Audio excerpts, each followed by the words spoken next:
तो बच्चों कैसे हैं आप सब। बहुत बहुत स्वागत है आपका आज की इस वीडियो में। आज का ये वीडियो क्लास 12th के बच्चों के लिए बहुत ज़्यादा खास होने वाला है, क्योंकि इस वीडियो में हम लोग देखने वाले हैं क्लास 12th का जो आपका संस्कृत कोर सब्जेक्ट है, इसका जो कल आपका पेपर होने वाला है प्री बोर्ड का एग्जाम, उसके लिए एक इंपॉर्टेंट सैम्पल क्वेश्चन पेपर इस वीडियो में हम लोग देखने वाले हैं।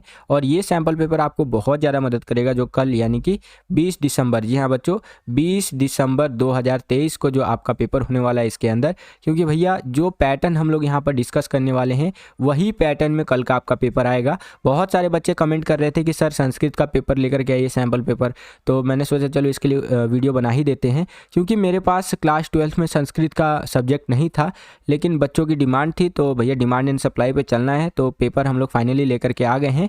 और इस वीडियो में जो हम लोग सैम्पल पेपर डिस्कस करेंगे ये CBSE के द्वारा ही दिया गया है, ठीक है। तो इस बात की भी बहुत ज़्यादा संभावना है कि इसमें से बहुत सारे क्वेश्चन आ जाए। चलिए हम अपने वीडियो को शुरू करते हैं। और अगर आप चाहते हैं किसी प्रकार की वीडियोस हम आपके लिए लेकर के आते रहें तो इस वीडियो को ज़्यादा से ज़्यादा लाइक कीजिएगा। जितना ज़्यादा वीडियो को आप लाइक करते हैं उतना ज़्यादा हमारा मोटिवेशन बढ़ता है और वीडियोस को बनाने के लिए। चैनल पर अगर आप नए आ गए हैं और विद्यालय स्टडी पॉइंट को अभी तक आपने सब्सक्राइब नहीं किया है तो सब्सक्राइब कर लीजिए। इसी प्रकार की सैम्पल पेपर वाली इंपॉर्टेंट क्वेश्चन वाली वीडियोस हम आपके लिए लेकर के आते रहते हैं। जैसे ही आप सब्सक्राइब करेंगे बगल में आपको बेल का घंटा कुछ भी कह सकते हैं उसका आइकन देखने को मिलेगा, उसको प्रेस करके ऑल पे क्लिक कर दीजिएगा, जिससे कि जो भी हम नया वीडियो अपलोड करें उसका नोटिफिकेशन सबसे पहले आपके फ़ोन पर आ जाया करे और आपकी जो तैयारी है एग्जाम्स के लिए वो और भी बेहतर से बेहतर तरीके से हो सके। चलिए हम अपने वीडियो को शुरू करते हैं। तो क्लास 12th है, हमारा सब्जेक्ट है संस्कृत कोर, जिसका सब्जेक्ट कोड रहेगा आपका 322 यानी कि 322 करके। और जो संस्कृत का आपका पेपर होगा वो 3 घंटे का होगा। मैक्सिमम मार्क्स या आपके जो रहने वाले हैं वो 80 रहने वाले हैं, 80 नंबर का आपका पेपर आएगा। नीचे चले तो यहाँ पर आपको सामान्य निर्देश दिया गया है, जो कि जाहिर सी बात है संस्कृत में होगा। अगर आप संस्कृत में पढ़ करके समझना चाहते हैं तो समझ सकते हैं। मैंने यहाँ पर क्या किया है बच्चों, जो आपका सामान्य निर्देश रहता है वो संस्कृत में तो आपका रहेगा ही, जाहिर सी बात है संस्कृत का पेपर है तो। इसके अलावा 2 और लैंग्वेज में, 2 और भाषाओं में इसको ट्रांसलेट कर दिया, एक तो हिंदी और एक इंग्लिश में, ठीक है। तो हिंदी में मैं आपको समझा देता हूँ। देखिए यहाँ पर बताया गया है कि कृपया अच्छी तरीके से जाँच कर ले कि ये जो आप प्रश्न पत्र कर रहे हैं इसके अंदर 12 मुद्रित पृष्ठ है। मुद्रित पृष्ठ मतलब छपे हुए पेज जो है वो टोटल 12 होने चाहिए, ठीक है। ये यहाँ पर लिखा हुआ है। अगला है कि भैया कृपया अच्छी तरह से जाँच कर ले कि इस प्रश्न पत्र में 18 प्रमुख प्रश्न आपसे पूछे गए हैं। टोटल जो आपका संस्कृत का कल पेपर होगा उसमें जो क्वेश्चंस आएंगे वो 18 होंगे, ठीक है। इस प्रश्न पत्र को पढ़ने के लिए 15 मिनट का समय निर्धारित है। इस अवधि में केवल प्रश्न पत्र ही पढ़ना चाहिए तथा उत्तर पुस्तिका में कुछ आपको लिखना नहीं है, ठीक है। जो आपका आंसर शीट होगा उसमें आपको कुछ लिखना नहीं है। 15 मिनट का टाइम जो आपको रीडिंग के लिए मिलता है, जाहिर सी बात है। आगे देखिए बताया गया है कि उत्तर लिखने से पहले प्रश्न पत्र के अनुसार प्रश्न क्रमांक अवश्य लिखना चाहिए, ठीक है। जो भी आप आंसर लिखने वाले, मान लीजिए क्वेश्चन नंबर आपका दूसरा है उसका आप आंसर यहाँ पर लिख रहे हैं, तो उससे पहले यहाँ पर आंसर लिखने से पहले जो ये क्वेश्चन नंबर है इसको जरूर लिख लीजिएगा। पता चले आप आंसर लिख रहे हैं और पता ही नहीं है कि कौन से क्वेश्चन का आंसर है, तो वहाँ पर आपका वो गलत हो जाएगा, ठीक है। तो ये बातें बताई गई हैं। नीचे कुछ और बातें बताई गई हैं, जैसे प्रत्येक अनुभाग को अधिकृत करे जो उत्तरों को एक ही स्थान पर क्रम से लिखे, ठीक है। कोशिश कीजिएगा अगर आपको आता है पेपर तो लाइन से अपना पेपर करने का कोशिश कीजिएगा। क्वेश्चन नंबर 1 2 3 4 इस तरह से अगर आप करते हैं तो टीचर खुश हो जाएंगे भैया, उनको चेक करने में आसानी होती है। अगर टीचर खुश हो गए तो आप भी खुश हो जाएंगे, मार्क्स मिलेंगे आपको, ठीक है। आगे देखिए बताया गया है कि सभी प्रश्नों के उत्तर संस्कृत में लिखे जाने चाहिए। जो भी आपके प्रश्न है उनका आंसर जो आपको लिखना है, मतलब क्वेश्चन का आंसर लिखना है वो संस्कृत में होना चाहिए। पता चले आप हिंदी में लिख के आ रहे हैं तो वहाँ पर मार्क्स कट जाएगा बच्चों, ठीक है। प्रश्नों के निर्देशों को ध्यानपूर्वक पढ़ना चाहिए। जो भी आपका यहाँ पर इंस्ट्रक्शंस वगैरह दी गई है उसको बिल्कुल ध्यान से आपको पढ़ना है। और सेम यही चीज़ इंग्लिश मीडियम में आपका जनरल इंस्ट्रक्शंस करके रहेगा। यहाँ पर आप देख सकते हैं, वीडियो को पॉज करके पढ़ना चाहें तो पढ़ भी सकते हैं बच्चों। तो ये कुछ इंपॉर्टेंट बातें रहीं जो कल आपका संस्कृत का पेपर होने वाला है उससे संबंधित। आशा करता हूँ कि ये सारी चीज़ें आपको समझ में आई होंगी। चलिए हम अपने वीडियो को शुरू करते हैं और देखते हैं किस प्रकार के क्वेश्चन हमसे पूछे गए हैं और कैसे हम उनका आंसर लिख सकते हैं। तो चलिए वीडियो को शुरू करते हैं बच्चों। तो हम लोग आ गए हैं खंड क के अंदर, जो कि आपका अपठित बोधनम करके रहने वाला है, जो कि यहाँ पर 10 नंबर का रहेगा, ठीक है। बेसिकली गद्यांश वाले क्वेश्चन यहाँ पर आपसे पूछे जाएंगे। तो इस तरह से ये गद्यांश दिया गया है। वीडियो को पॉज करके अगर आप पढ़ना चाहते हैं तो पढ़ सकते हैं, ठीक है। मैं डायरेक्ट क्वेश्चन आंसर्स की तरफ चलूंगा जिससे हमारा समय बच सके। इसके आगे चले तो यहाँ पर देखिए क्वेश्चन आपसे पूछे जा रहे हैं।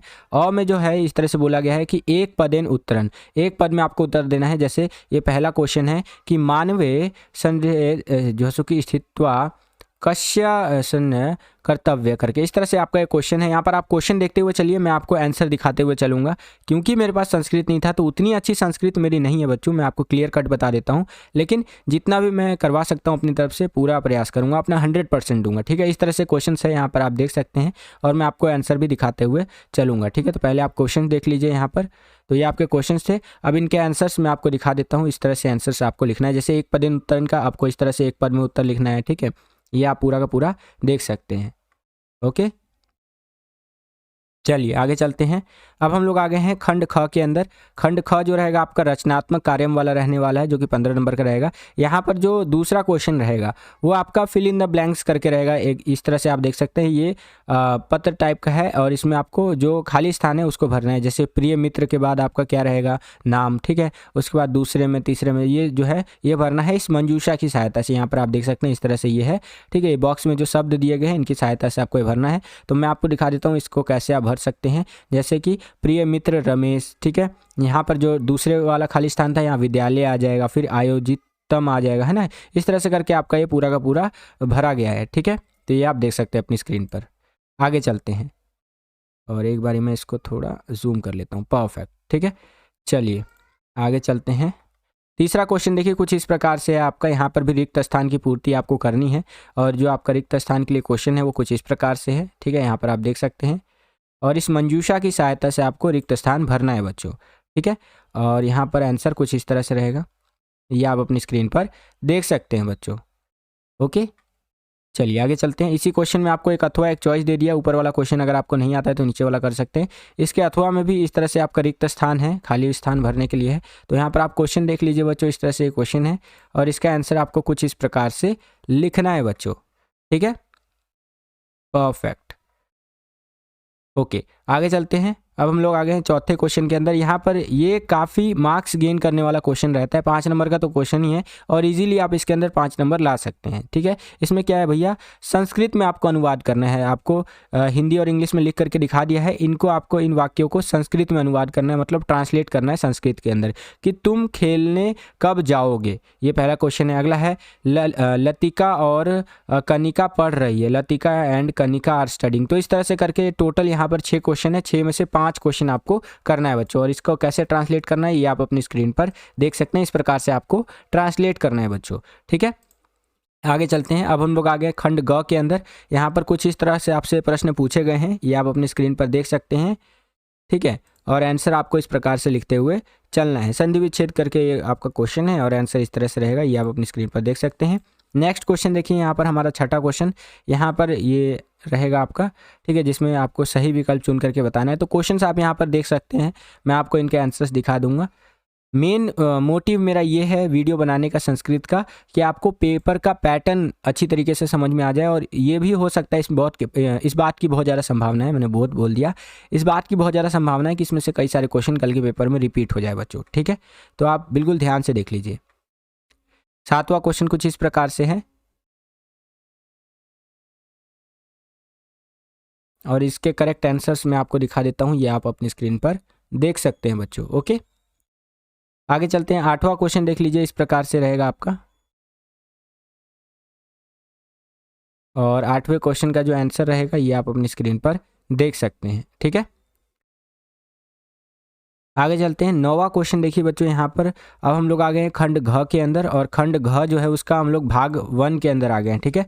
यहाँ पर इस तरह से ये आपका कि अधोलिखित गद्यांश पठित्वा तदाधारितान प्रश्नान यथा निर्देशम संस्कृत उत्तरेण, यानी कि आपको यही गद्यांश पढ़ना है और संस्कृत में उत्तर आपको देना है इनका, ठीक है। तो ये गद्यांश के आधार पर इस तरह से क्वेश्चन है, जैसे एक पद में उत्तर देना है, पूर्ण वाक्य में उत्तर देना है, ठीक है, यथा निर्देशम उत्तर देना है, यहाँ पर आप देख सकते हैं। और इनका आंसर जो है वो आपको मैं दिखा देता हूँ, इस तरह से रहेगा आंसर, ये आप अपनी स्क्रीन पर देख सकते हैं बच्चों, ओके। कुछ और आंसर रह गए यहाँ पर आप देख सकते हैं, जैसे पूर्ण वाक्य वाले जो क्वेश्चन थे उनका आंसर में पहला ये रहेगा, दूसरा आंसर ये रहेगा, तीसरा आंसर ये रहेगा, ठीक है। उसके आगे का जो क्वेश्चन है उसका आंसर यहाँ पर आप देख सकते हैं, ठीक है। चलिए अब हम लोग 10वें क्वेश्चन में आ गए। 10वां क्वेश्चन कुछ इस तरह से है, ये आप अपनी स्क्रीन पर देख सकते हैं। यहाँ पर भी पहले एक पद में उत्तर दीजिए, पूर्ण वाक्य में उत्तर दीजिए, फिर यथा निर्देशम उत्तरन, ठीक है। यहाँ पर आप देख सकते हैं इस तरह से है आपका ये, और आंसर आपको जो लिखना है ये आप देख सकते हैं, इस प्रकार से आंसर आपको लिखना है बच्चों। 11वां जो आपका क्वेश्चन है ये आप अपनी स्क्रीन पर देख सकते हैं, इस तरह से है।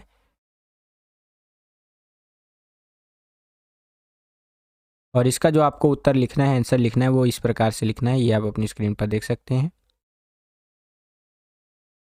उसके बाद आगे चले तो 12वां क्वेश्चन आपका कुछ इस प्रकार से है। वीडियो के लास्ट तक बने रहिएगा, कुछ आपके लिए इम्पॉर्टेंट है जो आपको बहुत ज़्यादा काम आएगा। ये 12वां क्वेश्चन आप यहाँ पर देख सकते हैं, इस तरह से है। और इसके अथवा में आपको क्वेश्चन दे दिया। 12वां जो क्वेश्चन रहेगा कल के पेपर में, उसमें आपको एक चॉइस देखने को मिलेगा। ऊपर वाला क्वेश्चन नहीं आता तो नीचे वाला कर सकते हैं, इस तरह से है ये आपका। और इसका आंसर आपको इस प्रकार से लिखना है, ये आप अपनी स्क्रीन पर देख सकते हैं, ठीक है। चलिए फिर 13वें क्वेश्चन की बात करें तो 13वां क्वेश्चन ये रहा आपकी स्क्रीन पर, जो कि आपको मंजूषा की सहायता से ये फिल इन द ब्लैंक्स भरना है। और इसका आंसर आपको इस प्रकार से लिखना है, ये आप देख सकते हैं, ये है करेक्ट आंसर जो फिल इन द ब्लैंक्स में आपको भरना था, ठीक है। और फिर 14वें क्वेश्चन की बात करें तो यहाँ पर ये आपका है जिसमें आपको मेल करना है, मिलान करना है, मतलब एक दूसरे का। तो अगर सही मिलान की बात करें तो इस प्रकार से आप देख सकते हैं बच्चों। उसके आगे चले तो 15वां क्वेश्चन आप यहाँ पर देख सकते हैं, इस तरह से है, जो कि इस मंजूषा की सहायता से आपको ये कंप्लीट करना है 15वां क्वेश्चन। और यहाँ पर आप करेक्ट आंसर देख सकते हैं बच्चों, ठीक है। आगे चलते हैं। अब हम लोग आ गए हैं खंड घ के भाग 2 के अंदर, जो कि 10 नंबर का रहेगा, यहाँ पर बताया गया है, ठीक है। और यहाँ पर 16वां क्वेश्चन इस तरह से दिया गया है, अधोलिखित प्रश्नानाम उत्तराणी लिखित करके। तो यहाँ पर आपको संस्कृत में आंसर लिखना है, ये आप अपनी स्क्रीन पर देख सकते हैं क्वेश्चंस को। और इनका आंसर जो है वो इस प्रकार से आपका रहेगा, ये आप अपनी स्क्रीन पर देख सकते हैं बच्चों। उसके आगे चले तो 17वां क्वेश्चन इस तरह से रहेगा, मंजूषा की सहायता से आपको कंप्लीट करना है 17वां क्वेश्चन। और इसका आंसर ये रहा आपकी स्क्रीन पर। फिर लास्ट का जो हमारा क्वेश्चन रहेगा ये आप देख सकते हैं इस तरह से। और इसका आंसर आपको इस प्रकार से लिखना है, ये आप अपनी स्क्रीन पर देख सकते हैं बच्चों, ओके। तो ये हमारा संस्कृत का कल का जो पेपर आपका होने वाला है उसका पैटर्न रहा। आशा करता हूँ कि आपको समझ में आया होगा। अब जो मैं बोलने वाला हूँ ना, जो बात मैं बोलने वाला हूँ उसको बिल्कुल ध्यान से समझ लीजिए। आशा करता हूँ कि आपको ये वीडियो पसंद आया होगा।